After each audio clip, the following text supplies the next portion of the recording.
प्यारे बच्चों, इस वीडियो में हम दूसरी क्लास के उर्दू मज़मून का 15वां सबक हसन गंगू पढ़ना सीखेंगे। आप ध्यान से सुने और मेरे साथ साथ पढ़ने की प्रैक्टिस करें, जिससे आपको उर्दू पढ़ना सीखने में आसानी होगी। तो चलिए हम वीडियो शुरू करते हैं। 15वां सबक हसन गंगू। बहुत दिनों पहले की बात है। दिल्ली में गंगू नाम का एक ब्राह्मण रहता था। वो दिल्ली के बादशाह मोहम्मद शाह तुगलक के दरबार में आया जाया करता था। बादशाह और उसके दरबारी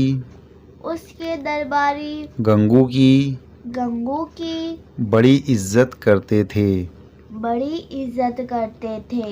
गंगू ब्राह्मण के यहाँ एक नौकर था जिसका नाम हसन था। हसन बहुत गरीब था, मगर मेहनती और ईमानदार भी था। दिन भर वो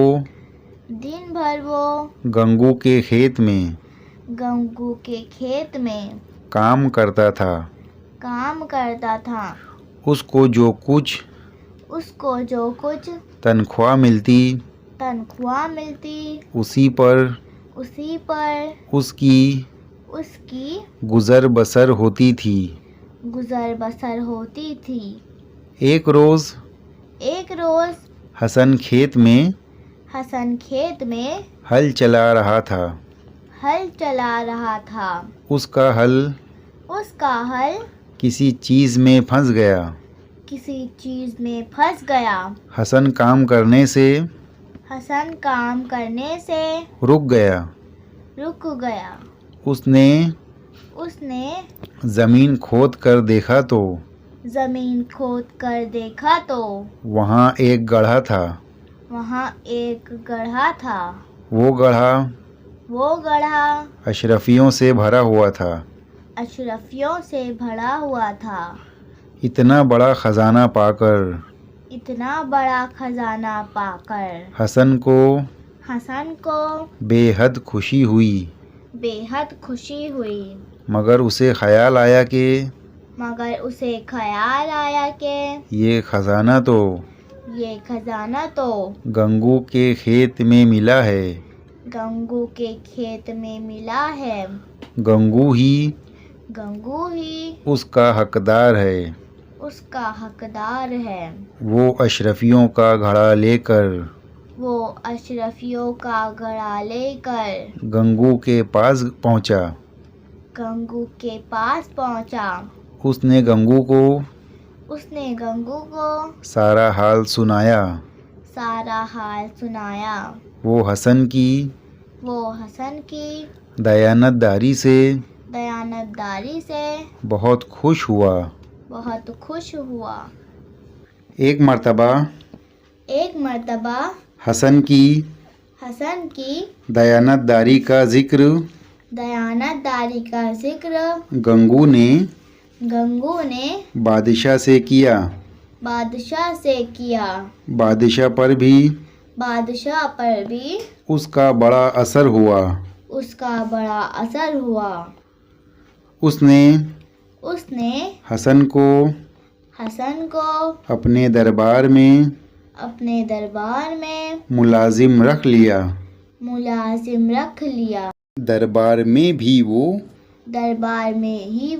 बहुत मेहनत और ईमानदारी से काम करता रहा। कुछ दिनों बाद बादशाह ने हसन को हसन को दक्कन का सूबेदार बना दिया। दक्कन में उसने लोगों के फायदे के बहुत से काम किए। रियाया उससे बहुत खुश थी। कुछ अरसे बाद हसन खुद दक्कन का बादशाह बन गया। बादशाह बनने के बाद भी वो अपने मालिक को ना भूला। उसने अपने नाम के साथ अपने मालिक का नाम भी जोड़ दिया और हसन गंगू कहलाया। इतना ज़माना गुजरने पर भी उसकी वफादारी और दयानतदारी लोगों को याद है। प्यारे बच्चों, इस वीडियो को दोबारा देखकर आप उर्दू का ये सबक अच्छी तरह से पढ़ने की प्रैक्टिस करें। आप हमारे चैनल को ज़रूर सब्सक्राइब करें और चैनल की वीडियोस ज़्यादा से ज़्यादा शेयर करें। Thanks for watching.